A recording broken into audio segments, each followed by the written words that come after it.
열왕기상 1장 보겠습니다. 열왕기상 1장을 보면 열왕기상은 누구의 이야기로부터 시작된다고 그랬죠? 자, 복습해 볼게요. 사무엘 상은 주인공이 사울이죠. 예, 왕을 중심으로 사울. 사무엘 하는 다윗. 자, 열왕기 상으로 넘어가면 솔로몬으로 시작하는 거예요. 사울과 다윗과 솔로몬. 근데 솔로몬이 다는 아니고 솔로몬으로부터 시작돼서 통일 왕국의 이야기와 분열되니까 분열 왕국의 이야기가 열왕기 상합니다. 이해되시죠? 그러니까 열왕기 상은 누구의 이야기로 시작되냐면 솔로몬이라고 보시면 돼요. 시작이. 물론 다윗이 아직은 살아 있습니다. 이제 곧 죽어요. 자, 1장에 보시면은 1장 1절 다윗 왕이 나이가 많아 늙으니 이불을 덮어도 따뜻하지 아니한지라. 예, 이제 돌아가실 때가 됐다는 뜻이에요. 기력이 떨어진 겁니다. 자, 그런데 그런 다윗을 안타까이 여긴 그의 부하들이 3절을 보시면 처녀, 아리따운 처녀를 하나 구해서 수넴 여자 아비삭을 왕께 데려다 줘요. 그러니까 어떤 젊은 여인의 기운을 받아 잘 또 기력을 얻기를 기대하면서 아비삭을 넣어준 거예요. 아주 아리따운 여인이었대요. 자, 그런데 다윗이 4절에 보니까 이 처녀는 심히 아름다워 그가 왕을 받들어 시중 들었으나 왕이 잠자리는 같이 하지 아니하였더라. 이렇게 말합니다. 잠자리는 같이 하지 않았다. 왜 그랬을까요? 사실은 이제 첩처럼 넣어준 거거든요. 부하들이. 근데 첩을 드리지 않아요. 첩처럼 여기지 않습니다. 예. 왜 그랬을까요? 그의 머릿속에 사건이 하나 있죠. 예, 바로 밧세바를 범했던 사건입니다. 그가 철저하게 하나님 앞에 회개하고 돌이켰다는 증거가 여기 있는 거예요. 그가 죽을 때까지 그의 삶이 어땠는가 우리가 예상해 볼 수 있는 대목입니다. 다윗이 정말 하나님 앞에 그의 삶을 다시 잡았다는 걸 느낄 수 있는 대목이고요. 제가 요 설명 안 드렸네요. 열왕기상은요, 1장, 1장부터 11장까지 솔로몬의 이야기라고 보시면 되는데 통일왕국의 이야기입니다. 통일왕국. 그 다음에 12장부터 22장까지는 분열왕국의 이야기입니다. 예. 두 덩어리로 크게 나눌 수 있죠. 통일왕국과 분열왕국. 그 기준은 11장까지다. 이렇게 보시면 돼요. 자, 그래서 이제 다윗이 그렇게 늙어서 죽을 때가 되니까 5절에 핫깃의 아들 아도니아. 아도니아는 다윗의 아들입니다. 아들인데 다윗의 아들이 장남은 암논이라는 아들이었는데 이 아들은 다말을 간음했죠. 그래서 누가 죽여요? 셋째 아들인 압살롬. 압살롬이 그 다말이라고 하는 여인이 압살롬의 누이거든요. 근데 배다른 형제잖아요, 이들이요. 배다른 형제다 보니까 다윗에게는 동일한 아들이긴 한데 조금 이제 형제의 간극이 있죠. 근데 자기 누이였던 다말을 간음한 걸 보고는 압살롬이 암논을 죽여요. 그래서 암논이 죽었죠. 그다음 둘째는 길르압이라는 아들인데 길르압에 대한 기록은 많이 안 나와요. 그리고 아마도 이 아도니아는 넷째 아들인데요. 압살롬 다음이 아도니아인데 아도니아가 왕권을 차지하려고 하는 걸 보면 길르압은 이미 이때가 죽은 상태였던 것 같아요. 일찍 죽었던 것 같아요. 그러니까 암논 죽었죠. 둘째 길르압 죽었죠. 압살롬도 반역했다가 죽잖아요. 요압이 죽이거든요. 그래서 반역했다가 압살롬도 죽고 그 다음 장남은 누구냐면 이제 아도니아인 거죠. 그러니까 아도니아가 딱 보니까 다음 차례는 나다. 내가 왕이 돼야겠다 생각을 스스로 한 거예요.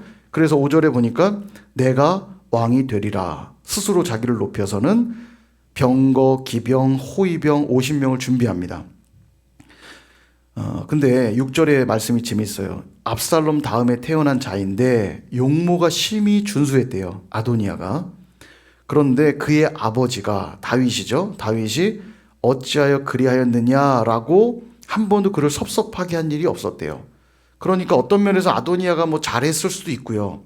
아무리 그렇다 해도 뭐 잘못 없는 자식은 없을 텐데 자식을 한 번도 혼내지 않았다는 건 그가 잘못 컸을 확률이 커요. 그러니까 여러분 어릴 때 잘못한 거에 대해 적절히 혼내는 건 필요합니다. 예, 그냥 괜찮아 괜찮아 한다고 바르게 크는 게 아니에요. 적절하게 잘못했을 때 혼을 내야 되는데 다윗이 한 번도 혼낸 적이 없대요. 그랬던 아도니아가 결정적인 순간에 또 실수를 하는 거죠. 자기가 왕이 되려고 어떤 일을 벌이냐. 7절에 보니까 요압이 다윗의 군대 장관이었죠. 요압이 여기서 딱 등을 집니다. 다윗에게 배신을 하죠. 아도니아에 붙어요. 그 다음에 제사장 아비아달. 여러분, 아비아달이 누구냐면요, 아비아달이 그 사울에게 다윗이 쫓길 때 떡을 내줬던 제사장이 아비아달이에요. 그 떡을 내줬던 제사장이 죽을 때 도망쳐 나온 제사장이 아비아달이거든요. 그래서 그가 다윗에게로 피해서 아비아달을 제사장으로 받아줍니다, 다윗이. 그래서 여기까지 온 건데, 다윗에게 큰 은혜를 입은 제사장 중에 하나거든요. 근데 이도 아도니아에게 붙어요. 그 다음에 그러니까 핵심 요직에 있던 사람들이 아도니아랑 손을 잡는 겁니다. 그러나 8절, 그러나 제사장 사독, 그 다음에 브나야, 그 다음에 나단, 시므이, 레이, 다윗의 용사들은 아도니아에게 손잡지 않습니다. 뭐 당연하죠. 왜냐하면 다윗이 다음 왕위로 세울 사람을 솔로몬으로 지정했거든요.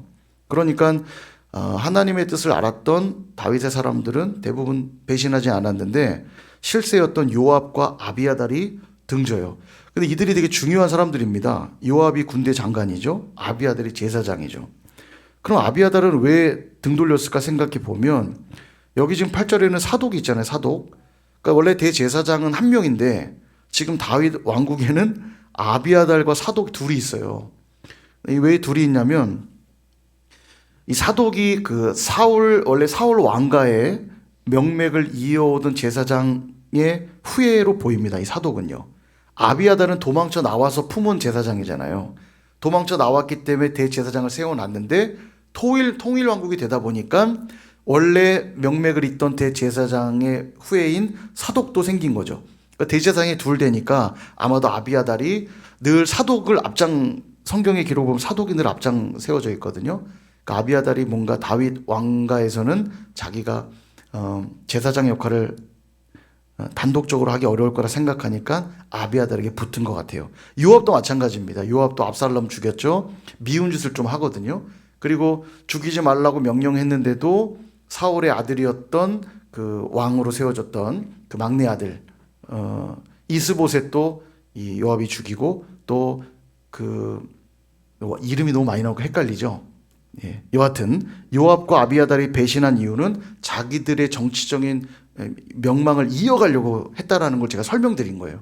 길게 설명했지만 하나님의 뜻이 아니라 그러니까 뭔가 그래 보이잖아요. 아도니아가 다윗에게 가장 장자니까 그걸로 명분을 찾은 것 같지만 실은 그렇지 않고 그들의 자기의 욕심을 따라 가고 있는 겁니다. 자기의 정치적인 명망을 이어가려고. 어쨌든 그러나 다윗은 솔로몬에게 기름 부으라 명령을 하고요. 이들은 다 처단을 당합니다. 예, 다 읽어보시면 돼요. 자, 쭉 넘어갈게요. 2절로 가시면은 이제 다윗이 마지막 유언을 남깁니다. 2장 1절부터 3절이 그 내용인데 무슨 명령을 하냐면 2절에 내가 이제 세상 모든 사람이 가는 길로 가게 되었노니 너는 힘써 대장부가 되고 대장부가 돼서 뭘 하라고 말하냐면 3절에 여호와의 명령을 지켜 그 길로 행하라. 그러면 형통하리라. 하나님 말씀대로 살라고 유언을 남깁니다. 너무 멋있죠. 자, 쭉 읽어보시면 되고요. 자, 그래서 11절에 보면 다윗이 이스라엘 왕이 된 지 40년이라 헤브론에서 7년. 이거 기억나시죠? 헤브론에서 유다 지파들에게만 먼저 왕이 되잖아요. 그런데 다른 지파들에게 왕권을 받을 때까지 다윗은 기다리는 거예요. 7년 동안. 스스로 왕이 되려고 막 다른 지파들 찾아가서 막 공격하고 하지 않고 하나님의 때를 기다리는 다윗이었습니다. 늘. 헤브론에서 7년 동안 기다렸더니 베냐민 지파의 사울 왕가 사람들이 다 죽고 다른 지파들이 알아서 나와서 우리의 왕이 되어 주십시오. 그래서 예루살렘에서 왕이 된 게 33년이었다는 거예요. 총 40년간 왕위에 있었습니다. 자, 그 다음에 쭉 넘어가서 다 읽어보시면 되겠고요. 재미난 얘기들이 많은데 너무 길어지니까 3장은 우리가 잘 아는 솔로몬의 지혜 이야기입니다. 1000번제를 드렸고, 이 1000번제는 1000일 동안 제사를 드렸다는 뜻이 아니에요. 큰 희생의 제사를 드렸다는 겁니다. 뭘 보면 나오냐면 역대하 1장을 한번 보세요. 역대하 1장. 역대하 1장. 예. 이럴 때는 제 화면 PIP를 내보내 주시기 바랍니다. 영상으로 보시는 분들은 답답할 수 있거든요. 예.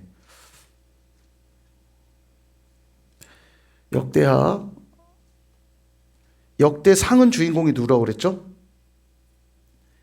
역대상은 다윗이고요. 역대하는 솔로몬으로부터 시작된 왕들의 이야기라고 보시면 돼요. 예. 자, 그럼 역대하 1장은 당연히 솔로몬의 이야기로 시작이 되겠죠. 거기에 뭐라고 나오냐면, 자, 역대하 1장을 보시면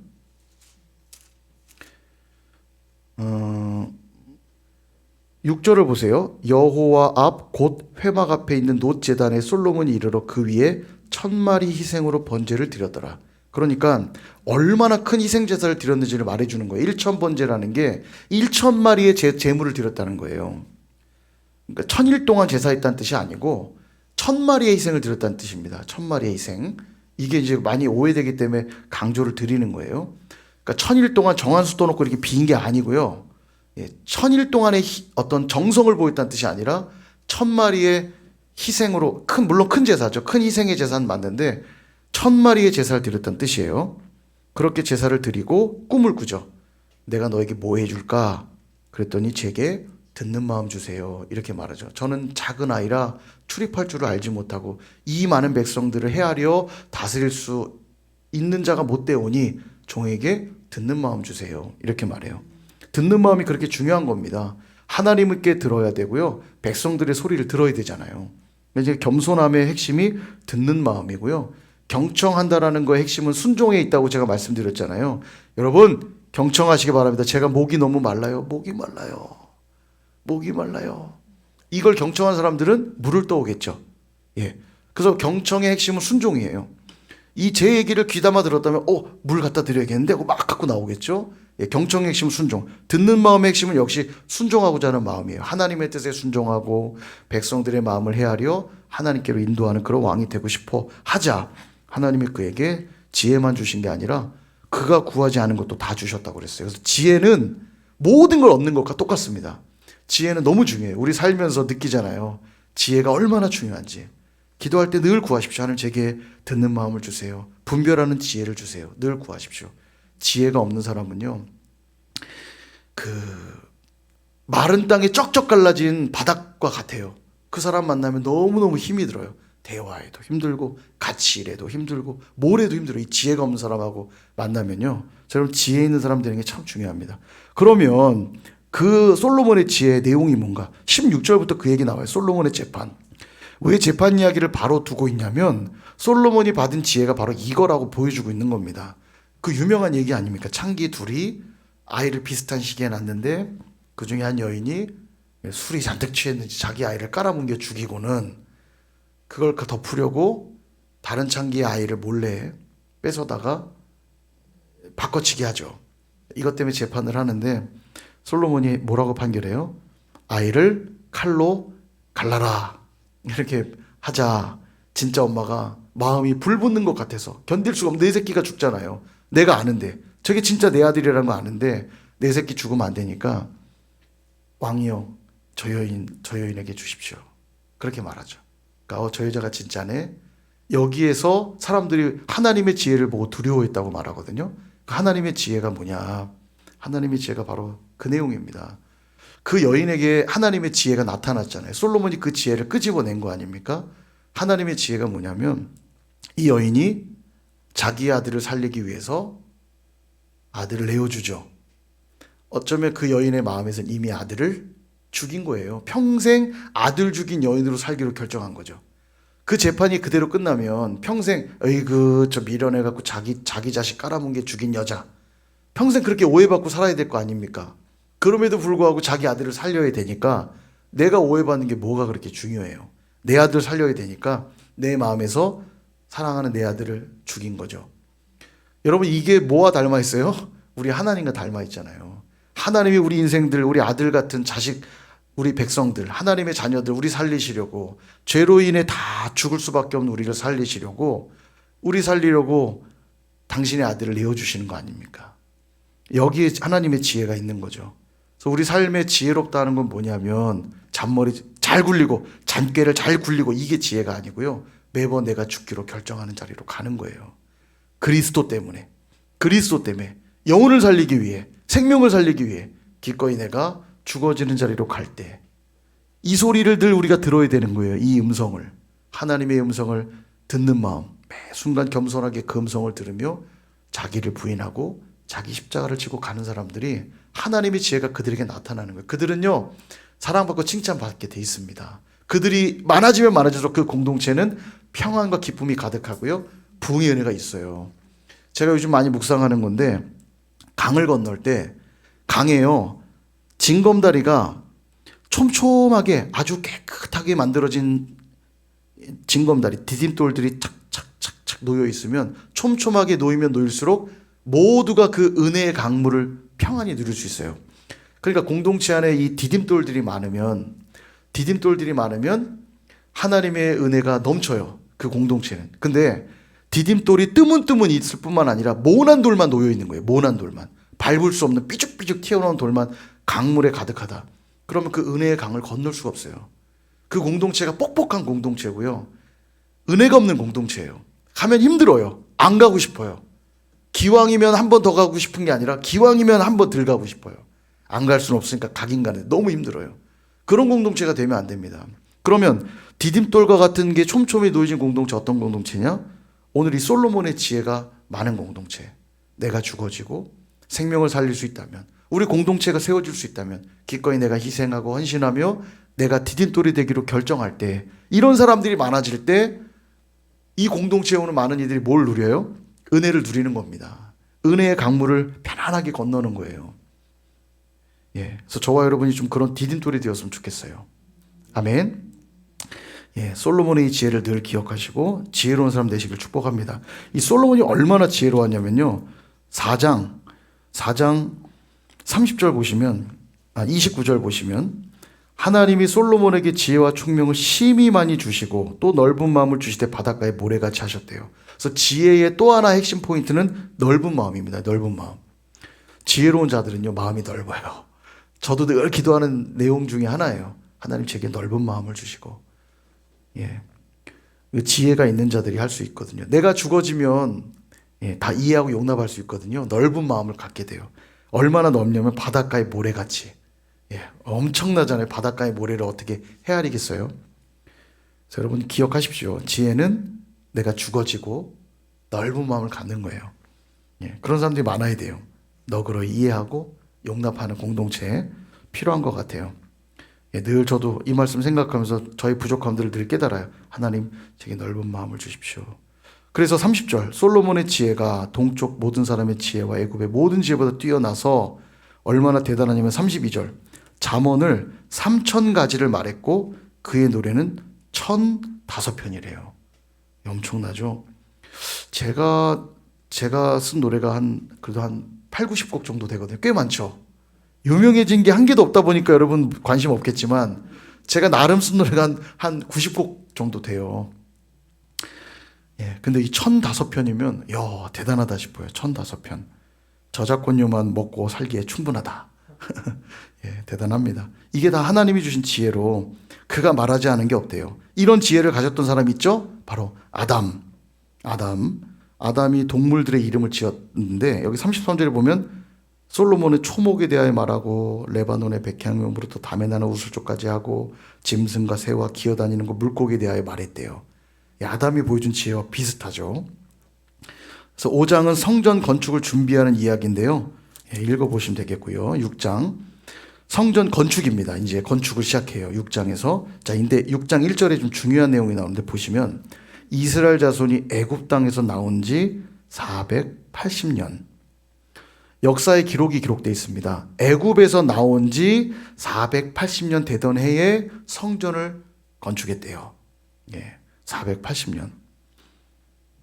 역사의 기록이 정확히 되고 있고요. 자, 그 다음에 성전 건축 내용들입니다. 쭉 읽어보시면 되겠고요. 자, 그 다음 7장.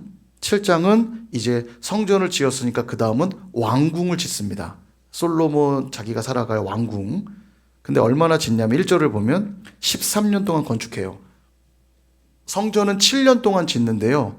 자기 왕궁은 13년간 짓습니다. 그러니까 백성들은 대략 몇 년간 이 건물 짓는 일에 헌신한 거예요? 20년간. 불만이 솔솔 나왔겠죠?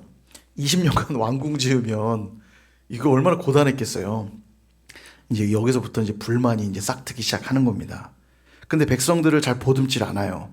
솔로몬이요. 그래서 마지막에 조금 우울한 말년을 보내죠. 어쨌든 이제 왕궁을 건축을 하고요. 역시 읽어보시고요. 이때 좀 주목할 만한 재미난 표현 하나는 21절에 이 왕궁 앞에 기둥을 2개 세우는데 오른쪽 기둥은 야긴이라고 이름하고 왼쪽의 기둥은 보아스라 색입니다. 야긴과 보아스 그런 기둥을 세워요. 자, 보시고 그다음 8장. 8장은 성전을 이제 다 지었으니까 봉헌식 하는 장면이 나옵니다. 8장에 성전을 봉헌해요. 성전 봉헌을 올려드리고 그의 기도가 쫙 나옵니다. 읽어보시면 돼요. 그의 기도가 나오고 그 다음 9장 이제 성전 봉헌을 마쳤는데 또 꿈을 꿔요. 그러니까 이 솔로몬이 하나님을 만나 음성을 듣게 되는 일이 기록된 게 2개인데 하나는 아까 1000번째 때 하나님 만나고요. 성전 봉헌이 끝나고 나서 하나님을 또 만나요. 그리고 이때 하나님이 솔로몬에게 언약을 주십니다. 이 언약은 다윗의 언약의 연장선에 있는 거죠. 그래서 그 내용이 이제 9장 5절, 5절에 나옵니다. 내 아버지 다윗에게 말하기를 이스라엘의 왕위에 오를 사람이 내게서 끊어지지 아니하리라 한 대로 내 이스라엘의 왕위를 영원히 견고하게 하려니와. 그리고 그 왕위의 견고함 끝에 누가 오시냐면 진정한 왕인 예수 그리스도 오시는 거죠. 그 다윗 언약이 이어지고 있는 겁니다. 자, 쭉 읽어보시면 되겠고요. 10장 스바 여왕이 방문합니다. 스바라고 하는 왕국에서 한 여왕이 오는데 솔로몬의 지혜를 듣고는 완전히 감동해갖고 그에게 엄청난 보물을 주고 이제 고향으로 돌아가지요. 그래서 이 스바가 에디오피아라고 이제 그렇게 이야기들 하는데 지금도 에디오피아에는 어떤 전설이 흐르냐면 자기들이 솔로몬의 후예라고 하는 그런 얘기들을 해요. 이 스바의 여왕이 솔로몬을 찾으러 왔다가 이제 솔로몬과 뭐 그렇고 그런 사이가 되어서 자기 나라 돌아가 솔로몬의 아들을 낳고 그래서 이제 자기들이 솔로몬의 후예다 뭐 이런 얘기 있는데 뭐 어쨌든 뭐 이제 전설 같은 거겠죠. 성경에 나온 얘기는 아니니까. 자, 여하튼 11장 이제 11장은 타락입니다. 타락 여기까지 하고 마칠 건데 11장 1절을 보면 이제 뭐 다 이뤘죠. 성전도 세우고 왕궁도 세우고 주변 나라들을 완전히 정복해서 참고 뒤에 내용을 보면 솔로몬 시대에 지도가 나오는데요. 자, 이 보시면요. 얼마나 솔로몬 때 대단했냐면 보세요. 여기 지금 보이시죠? 여기 보시면은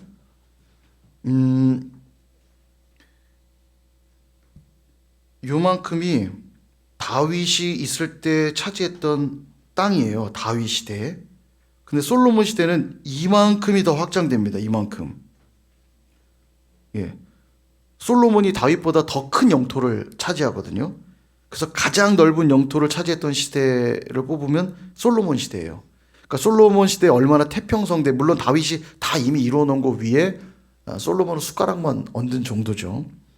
그러니까 가장 큰 영토를 누렸고 모든 걸 다 지혜를 얻어서 주변 이방 나라들로부터 칭송을 얻고 나라는 부귀와 영화를 다 누릴 때 비로소 뭐가 시작돼요? 타락이 시작됩니다. 타락. 그게 11장이에요. 11장 1절을 보면 솔로몬 왕이 바로의 딸 외에 이방의 많은 여인을 사랑하였으니 곧 모압과 암몬과 에돔과 시돈과 헷 여인이라. 보세요. 이방 여인들을 많이 부인 삼았다는 얘기는 뭘까요? 하나님이 이 나라를 지키신다는 걸 믿었어야 되는데 이게 이제 정략 결혼을 말하는 거거든요. 그러니까 이들이 다 자기 공주를 데려와서 아유 우리랑도 좀 관계 좀 맺어주세요 하고 볼모로 공주를 다 보내는 거예요. 그랬더니 그래 다 받아주는 거죠. 뭐 암몬 다 받아주고 그래 너희들은 내 속국이다 이거예요. 그러나 사실 정략 결혼으로 평화가 유지되는 게 아니라 하나님이 지켜주시는 거잖아요. 그러니까 이방 여인들을 취하면 안 되는데 이방 여인들을 굉장히 많이 취합니다. 얼마나 많이 취하냐면 3절을 보면 왕은 후궁이 700명이고 첩이 300명이래요. 부인이라 이름한 사람이 1000명이에요. 1000명. 그러니까 얼마나 많은 주변국들로부터 솔로몬이 위용을 떨쳤는지 알 수 있는 대목이면서 그들을 다 받아들였으니 이 여인들이 3절에 나오듯이 왕의 마음을 돌아서게 했대요. 여인들이 워낙 많으니까 이제 막 이신 저신 막 다 그냥 우상 천국이 된 거죠. 우상 천국. 그때부터 이제 내려막길을 달리기 시작합니다. 자, 여기까지 이제 볼 텐데요. 나머지 내용들은 쭉 읽어보시면 되겠습니다. 그래서 마지막 11장 42절 솔로몬이 예루살렘에서 온 이스라엘 다스리는 날수가 40년이라. 솔로몬도 40년 통치했다고 나오고요. 다윗도 40년, 솔로몬 40년. 그렇게 솔로몬이 인생을 마감합니다. 솔로몬은 타락하고 끝났지만 그가 마지막 기록한 이 전도서를 보면 깨닫잖아요. 내가 살아보니까 헛되니 모든 것이 헛되구나. 사람의 결국은 여호와를 경외하는 것이구나. 그가 인생의 말년에 회개한 걸로 보입니다. 그 전도서의 내용을 보면. 근데 우리가 늘 지나고 나서 후회하는 건 의미가 없는 것 같아요. 그죠? 오늘 내게 주어진 시간 안에서 내게 준 분복, 전도서에 나오는 표현인데 분복. 오늘도 내가 받은 복이 뭔지를 알고 그 복을 누리는 게 축복인 줄 믿습니다. 내게 없는 것들을 향해 늘 살지 않고 이미 내게 주신 것들을 누리며 주님과 늘 동행하며 살 때 마지막 날 죽음 앞에 헛되도다가 아니라 내가 복되도다. 나의 한평생 인생이 복되도다. 이 고백을 할 수 있기를 축복합니다.